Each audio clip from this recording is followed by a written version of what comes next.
نبی کریم علیہ السلام کے صاحبزادے جناب ابراہیم علیہ السلام کا وصال ہوا۔ اتفاق کی بات یہ کہ سورج گرہن بھی اسی دن ہو گیا۔ جوڑنے والوں نے بات جوڑ دی، کہا سرکار کے صاحبزادے وصال فرما گئے، لہذا سورج کو گرہن ہو گیا۔ عقائد کو بچانا اور محفوظ رکھنا، اور ذرا ذرا سی آج کل تو بڑے بڑے لوگ بے احتیاط ہو جاتے ہیں، ان کو پتہ ہی نہیں ہوتا ان کے دو چار جملوں کی وجہ سے کتنے لوگ ہیں جن کے عقیدے بگڑ سکتے ہیں۔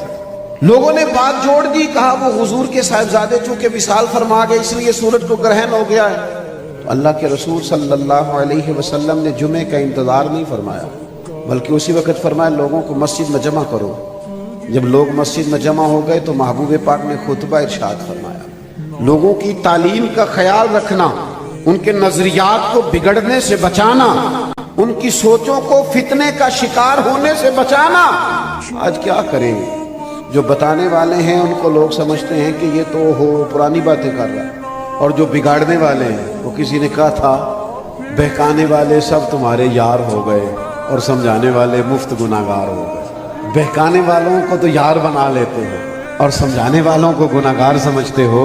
اللہ کے محبوب علیہ السلام نے سب کو مسجد میں بلایا اور خطبہ دیا۔